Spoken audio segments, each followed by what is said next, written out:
2 Vers 3 hat wie Taub Psalm 99 gelesen, nicht? Und wo das sagt, der Herr ist groß in Zion und hoch über alle Völker. Lud an den Herrn seinen großen, wunderbaren Namen loben. Der Herr sein Name ist groß und wunderbar. Und wir als Gottes Volk sollen seinen Namen loben. Aber Gott hat viele Namen. Und die sind alle wichtig. Und seine Namen helfen uns, Gott besser kennenzulernen, wer er ist. Und auch das Verhältnis besser zu verstehen, das er mit uns haben will. In Psalm 99 wird Gott einen ganz besonderen Namen gegeben. Wer wird von der nach weiten, was die 2 Vers 3 hielten? Was hat Gott? El Nasser. Ja, danke schön. El Nasser. Und was meint das nun? Gott hat verjährt. Ja, Gott hat verjährt oder vergeben wird. Sei Gott. Das war ein Name, den Moses und Aaron persönlich belebt hatten. Und diese 2 hatten eine ganz besondere Beziehung zu Gott. Und solange sie Gottes Wort und Anweisungen gehorchten, können Gott, Moses und Aaron an wunderbare Dinge oder Wege brücken, für wunderbare Dinge brücken. Leider sagt die Bibel uns, dass beide Moses und Aaron zweimal Gott eingehorsam wären. Und jedes Mal, wo Aaron und Moses gegen Gott gesündigt hatten, wir Gott bereit an zu vergeben, wo sie seine Vergebung sagten. Aber wenn wir daran denken, dass sie auch jedes Mal von Gott gestraft werden. Ja. Und wie es Gott gereicht und heilig ist, macht er Sünder strafen. Und er macht sich von den Tränen, bat sie, durch Jesus im Blut und Gnade alles, was er in Ordnung gebracht hat. Und wie es Gott El Nasser ist, wird er jeder Sünder vergeben, der mit ruhigem Herzen und Glauben an Christus nahe kommen. Gott, der vergeben wird. Das ist Gott. Und wir weiten, wir sein Jesus Christus an der Namen auch nicht. Wenn es durch Jesus Christus kriegen wir Gottes Vergebung. El Nasser.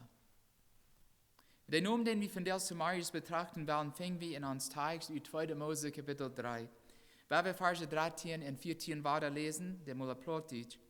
Dann sagt Moses zu Gott, kick mal, wenn ich nur die Israeliten gehen und ansah, jene Vater, Gott hat mir eine Jünd geschickt, und sie dann fragen, was für einen Namen habt ihr? Was soll ich an dann sein? Ehrlich gesagt, das ist eine Frage, die ich niemals gehört habe. Wenn Gott nicht mir was schenken würde und dass ich für Gottes Volk was tun soll, nicht? Ich würde niemals daran gedacht haben und zu fragen, wer Gott heiten wird oder wo heiten wird, nicht? Was soll ich sein, wenn sie fragen, dann wer hat die uns geschenkt? Wo heitst du für Herbst? Und dann gibt Gott eine wunderbare Antwort. Gott sagte Moses, ich sehe, der ich sehe. Und er sagt, so sollst du zu den Israeliten sein. Ich sehe, hat mir eine Jünd geschenkt. Und das originale, ursprüngliche hebräische Wort, das hier als ich sehe übersetzt wird, als Haya. Und bedeutet zu existieren oder zu sein. Und das Wort ist eng verbunden mit dem Namen Gottes, den wir im 15. Vers finden. So sagt Gottes Wort uns, und Gott sagt wieder zu Moses, so sollst du die Israeliten sein, der Herr, jene Vater Gott, Abraham sein Gott, Isaac sein Gott und Jakob sein Gott, hat mir eine Jünd geschenkt. Und das Wort Herr kommt von dem hebräischen Wort Yahweh. Habe ich mal das Wort gehört? Ja, Yahweh. Gott ist Yahweh. Das Wort Yahweh ist ein ganz besonderer Name für Gott. Yahweh meint einer, der absolut und unveränderlich ist. Und das ist der Name, den Gott Moses für sich selbst gab. Nur den 10 Geboten sollen die Juden diesen Namen nicht missbrauchen. Dort weit wie Gott als Bibelleser, so ist dort in 2. Mose 20 klar geschrieben wird. Gott sagt zu Moses in Vers 2, 2. Mose Kapitel 20, Vers 2, wenn die in der Bibel mit haben und abhaben. 2. Mose 20, Vers 2. So sagt Gottes Wort, ich sehe der Herr. Und in vielen Übersetzungen sagt, ich sehe Yahweh, jün Gott, der jün aus Ägypten, aus der Sklaverei gebracht hat. Ich sehe Yahweh, sagt Gott. Und dann sagt Gott im 7. Vers, im selben Kapitel, je sollen den Namen von dem Herrn, Yahweh, Jünen Gott nicht biete en ihr Furcht brücken, wie es der Herr Wort dem nicht anbestruf luten, der seinen Numm gemein braucht. Ein Bibelforscher sagt, wegen des Gebot hielten die Juden den Numm Jahwe aus so sehr heilig, dass sie das Numm nicht einmal utreden würden. Dass wir gegen ihre menschliche Gesetze. Die hatten so sehr Furcht, dass sie das Numm würden missbrauchen und dafür bestraft kriegen, dass sie nicht einmal die sein würden. Eine Stadt würden sie das Wort Adonai brauchen. Und der Adonai ist auch ein hebräisches Wort, das auch Herr bedienen wird. Dort würden sie sein, aber niemals Jahwe. Die hatten so viel Angst. Dort Gott an strufen wird, wenn sie ab eins dort nicht reich brücken würden. Adonai würden sie sein. Und vielleicht haben je in jener Bibel mal gesehen oder gemerkt, wo das Wort Herr oder Herr oder Lord für ein ganz groß geschrieben wird. Habt ihr das mal gesehen? Ja. Ein klein, vielleicht kleiner geschrieben, nicht? Aber alle große Buchstaben, nicht? Große Buchstaben. Dort ist, dass du wegen, dass die Menschen erst einmal so viel Respekt in ihr für das Namen haben. Das muss groß geschrieben werden. Und jedes Mal, wo wir das Namen so dort groß geschrieben sein, du so als der originale Name Jahwe zu fangen. Jahwe. Herr. Ein anderer Bibelforscher erklärt, dass der Name Jahwe ungefähr 7000 Mal im Alten Testament zu finden ist. 7000 Mal. Und aus dem hebräischen Alten Testament ins Lateinisch übersetzt wird, haben viele diesen Namen aus Jehova übersetzt. Und deswegen nannte Jehovas Zeugen. Jehova, Jahwe, Herr. Wenn wir nun Gottes Wort betrachten, zu finden, woran der Name Jahwe für uns als Kinder Gottes wichtig ist. Und so sich all seht, kommt der Name Jahwe vom Wort Haya und meint zu sein. Und deswegen, als Moses Gott frug, wann ich die Israeliten gehen und ansah, jene Fudersch Gott hat für meine Jünger geschickt und sie dann fragen, was für einen Namen habt ihr, was soll ich anderen sein? Dann sagt Gott zu Moses, ich sie. So sollst du zu den Israeliten sein, ich sie, hab mir ne Jünger geschickt. Er sagt nicht, ich wir mal, oder ich war mal sein. Er sagt, ich sie. Woran sagt er, ich sie?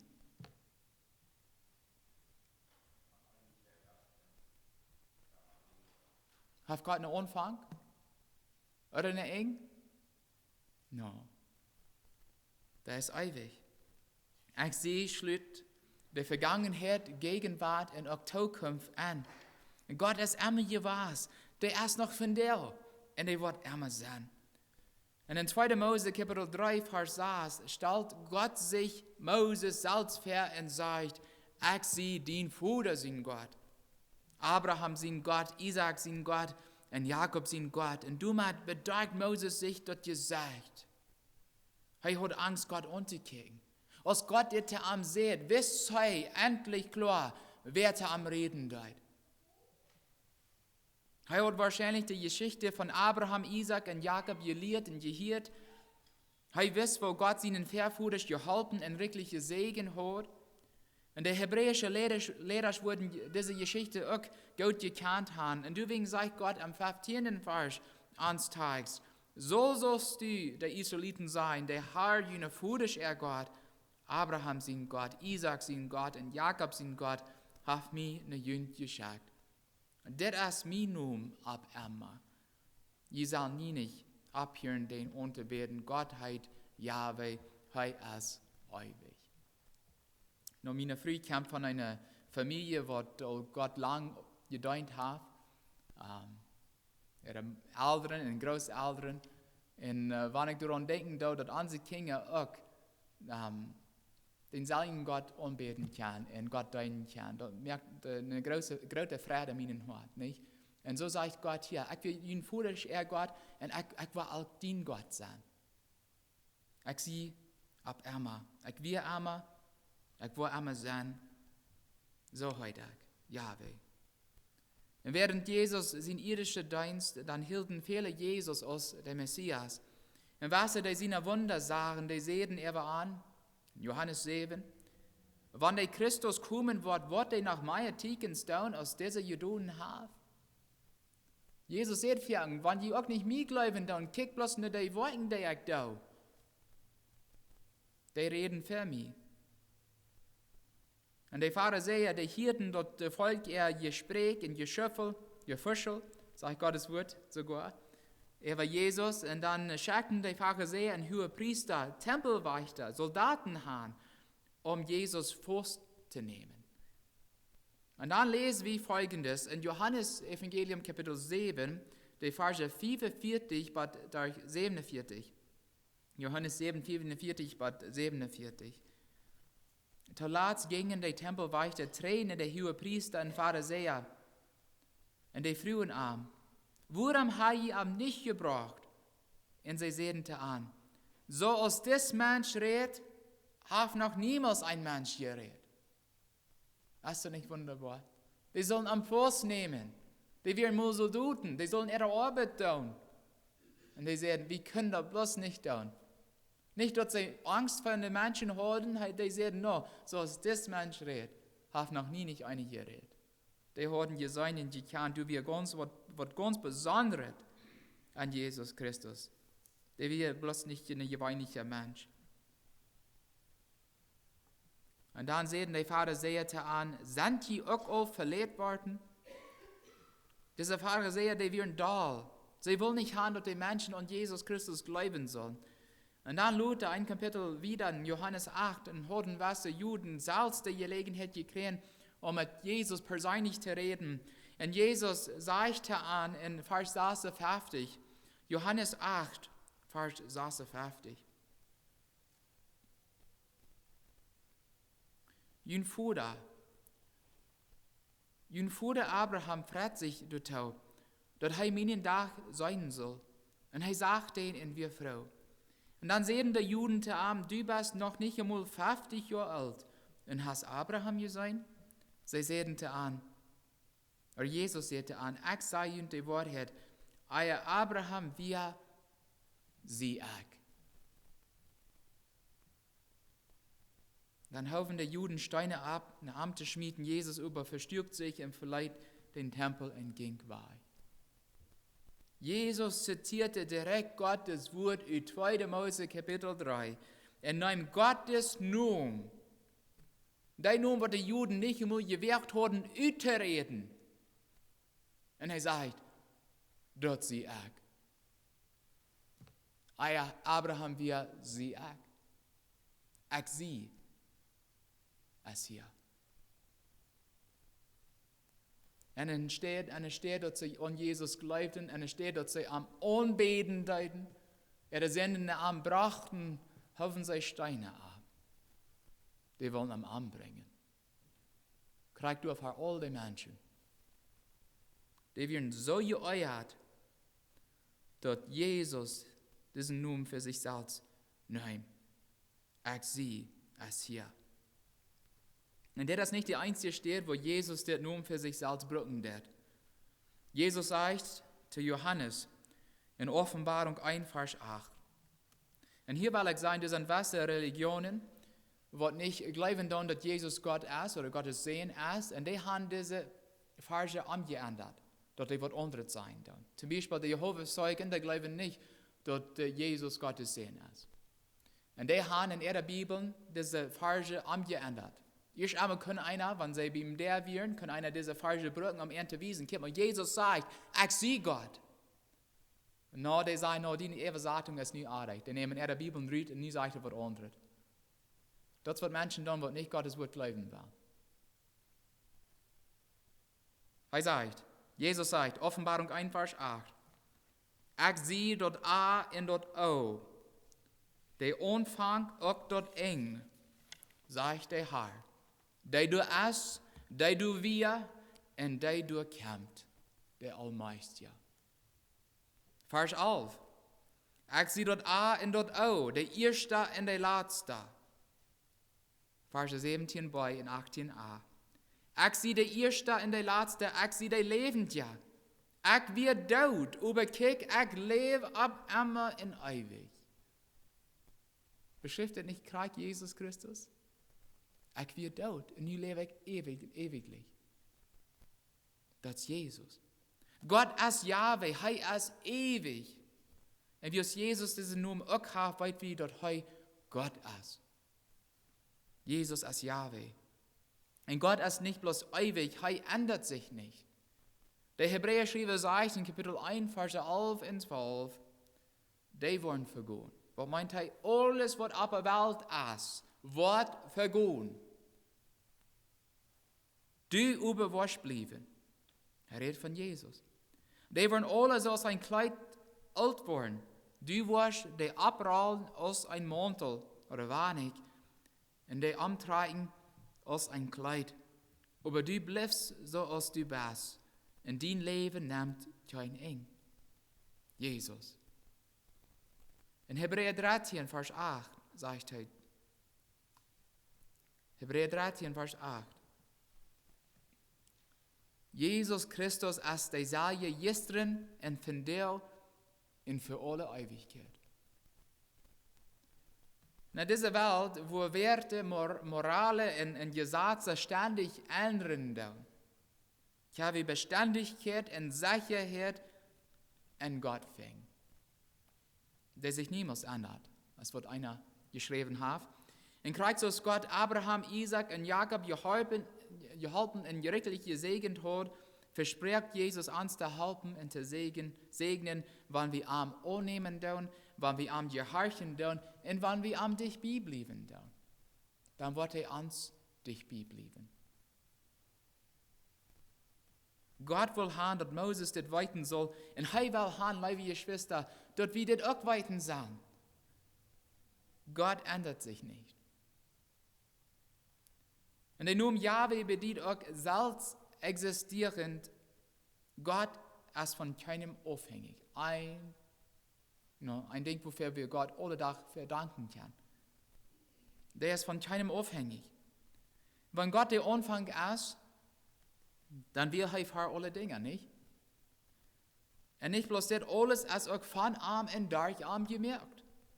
Die Bibel sagt uns in Nehemia, Kapitel 9, Vers 6. Wir fingen noch ähnliche Worte in Johannes Evangelium Kapitel 1, aber das muss ich aus Nehemia 9, Vers 6 lesen. Das sagt Herr, oder der Name gebraucht hier wird, meint Jahwe. Aber hier wird das als Herr gesagt. Herr, du bist der Einzige. Du hast den Himmel gemerkt, in alle Kräften am Himmel, mit ihr ganzes Herr, die Erde in alles, was der Boden ist, das Meer in alles, was der Bern ist. Du merkst alles lebendig, und das himmlische Herr bet die an. Und wie es Jesus Gottes sehen ist, dann gilt das auch für Jesus Christus. Paulus sagt mal von Jesus in Kolosser 1, Verse 15 bis 17. Kolosser 1, Verse 15 bis 17. Christus liegt in Nähe Gott, den wir nicht sagen können. Hey, wir du eier irgendwas, aber ihr gemerkt wart. Nie hör ich mal. Durch Jesus Christus mögt Gott alles, was im Himmel und auf ihr gemerkt worden ist. Was zu sein ist und was nicht zu sein ist. Auf Thronen, Regierungen, Herrschaften und Gewalten. Dort ist alles durch und für gemerkt worden, sagt Paulus zu den Kolosser. Hey, wie du eier irgendwas gemerkt wart und durch besteht alles. Bloß der Erschafer, der alles gemerkt hat, kann sein, ich sie. Wie es alle anderen Dinge von ihm abhängig sind. Wie es sie von Gott gemerkt sind. Aber Gott ist von keinem abhängig. Er kann sein, ich sie.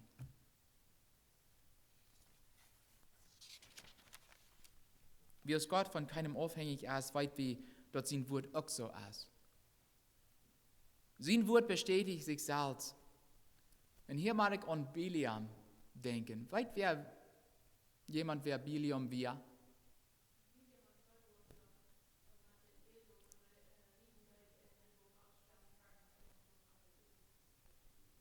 Ja, Krieg. Ich glaube, die Geschichte kann wie, más o menos, wird eine sein, nicht? Und Biliam, ein Prophet Gottes, ja. Und du so sagst, Biliam, in 4. Mose, wir würden sagen auf Englisch in the Book of Numbers, 4. Mose 23, Vers 19. Gott ist nicht ein Mensch, der durch liegen wird, oder den Sehen von einem Mensch, der dort seine Meinung ändert. Soll er was sein und dort nicht tun?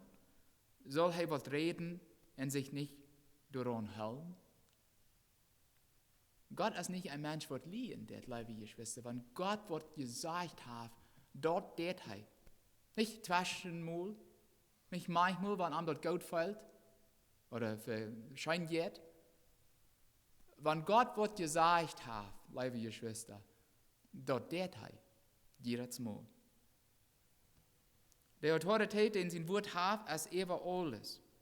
Und das sei wie weiter von Jesus selbst in Johannes Kapitel 8. Johannes Evangelium 8. Jesus sagt in Johannes 8, Vers 50, ich sieg nicht meine eigene ihr, aber du hast einer, der siegt, und er ist auch der Rechter. Ich sage in der Wahrheit, wer meine wird hält, wird ewig nicht in Tod sein. Und dann sehen die Juden zu ihm, nu sei wie dort du einen weisen Gest hast. Abraham und die Propheten, die sind alle gestorben, und du sagst, wer mein Wort hält, wird den Tod niemals schmeiden? Weißt du gerade aus uns Vater Abraham wir, der starb und die Propheten sind gestorben? Viele waren sogar von den Juden umgebracht. Was merkst du ut die Salz, sehen sie der Arm. Und Jesus sagt, wenn ich mich Salz ihr, dann ist meine ihr nicht. Aber dort ist mein Vater, der mich irrt, von dem je sein, dort er jün Gott ist. Der irrt Jesus Christus. Wer Jesus sein Wort hält, wird ewig nicht den Tod sein oder schmeiden. Ist das nicht was Besonderes? Und so wie wir all losen, bestätigt Jesus in den nächsten Versen seine Autorität, indem er sagt, dort ich sie ist. Er kann dort sein, wegen ich sie es. Was er sagt, dort stimmt. Gott ist nicht ein Mensch, der liegen wird. Und Christus Gott sich nicht verändert, ändert sein Wort auch nicht. Wenn Gott was versprochen hat an sein Wort, dort hält er. Und das ist noch eine Ursache, warum Gott zu Moses aus seiner Vater Gott sich vorgestellt hat. Damit will er Moses sein, dass er seinen Bund mit den Vorvätern halten wird und seine Verheißungen und die Versprechungen alle fertig bringen wird. Hört mal, was Gott zu Abraham in 1. Mose 15 sagt. 1. Mose 15, Verse 13 bis 14. 1. Mose, Genesis 15, Verse 13 bis 14. Ob für ihr wollen die nu kommen Fremde sein in ein Land, wo nicht Erd ist. Du wollen sie Sklaven sein und sie wollen schlecht behandelt worden. Das wird für 400 Jahre sein. Und ich wird das Land, wo sie deinen wollen, bestrufen, und dann wollen sie aus das Land mit vielen wertvollen Sachen rauskommen. Über 400 Jahre im Verrät, sagt Gott zu Abraham, das wird passieren. Die wollen als Sklaven in Ägypten wohnen, und dann ein Tag, wann es so weit ist, wo ich ihn von dort rausbringen. Und nun wird es so weit. Dort Gott sein Volk aus Ägypten an das verheißene Land Kanaan bringen wird. Und Gott sagt, so wie am Anfang losen, 2. Mose 3, Vers 8, und nu sie ich gekommen, an von euch der Ägypter ihre Gewalt zu raten, ich will an aus das Land rausbringen und an ein goldet und großes Land bringen, sagt er. Das ist ein Land, wo Milch und Honig ran. Wir würden sein, vielleicht schälen wird, nicht? Sei wie wenn Jahwe was sagt, dort der Teil. Sein Wort ändert sich nicht. Was sind was für Verheißungen, die wir in Gottes Wort finden dann?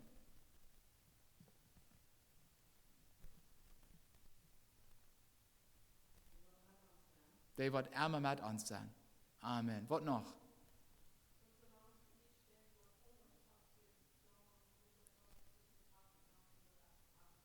Ja, die Saison, sie wollen immer durch sein, nicht? Was Jesus zurückkommt. Was noch?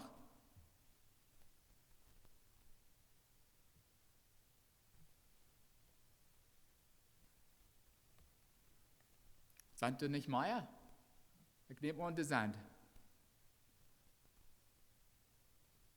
Wer am Tree ist, was? Was gerät, nicht? Was noch?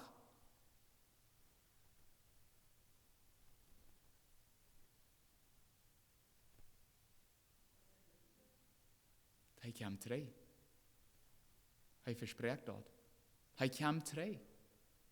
En we zijn dan ook te verreit zijn, niet? Wat wir am Donnerdag, wer weet? Himmelfahrt, ja. Hier in der Stadt habe ich nicht extra Helligdagar für Himmelfahrt, aber wir weiten, dass als Jesus in den Himmel ging, dann seht er kam zurück. Er kam zurück.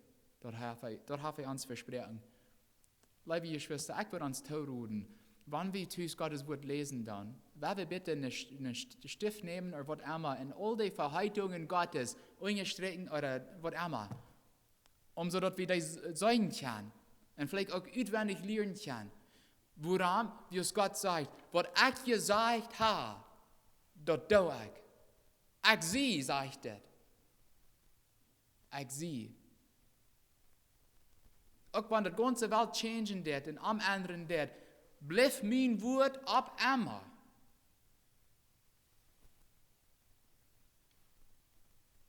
Ich sehe. Jahwe. Gott ist Jahwe. Und das ist der Name, den Gott sich selbst im Alten Testament und im Neuen Testament gibt. Gott sagte zu Moses, ich sehe, hat ihn der Jünd geschickt, soll er sein, nicht zu den Israeliten. Jesus sagt, euer Abraham wir, sie ich. So sollst du zu an sein. Ich sehe schließlich die Vergangenheit, die Gegenwart und Zukunft an. Gott ist immer gewesen, der ist noch von dir und der wird immer sein. Gott bleibt so, er ist und kriegt so das sein Wort. Und wie es immer gewesen, ist weit wie dort Jahwe von keinem abhängig ist. Hei wie du eier irgendwas aber ihr gemerkt wird. Dort ist alles durcharm und verarm gemerkt. Und wie es Gott von keinem abhängig ist, weit wie dort sein Wort auch so ist, liebe Geschwister. Sein Wort bestätigt sich selbst und ändert sich nie. Durch diesen Namen prüft Gott Moses zu ermutigen, am zu vertrauen und dort zu tun, wo Gott am berufen hat. Und kriegt so, weil Gott seine Kinder von dir, das sei wie. Der will uns von dir durch seinen Namen ermutigen. Liebe Geschwister, der will uns zu wunderbaren Dingen brücken. Und manchmal habe ich Angst, wir wissen nicht, wo wir das tun sollen. Aber wenn Gott uns berufen hat, dann hilft er uns. Der ist Jahwe. Ich sehe mit ihnen, sagt er. Ich sehe allmächtig, sagt er. Ich sehe immer was, wo immer sind. Wer wir dort vom Horten glauben, Gott will uns brücken. Ich sehe, raubt uns. Amen.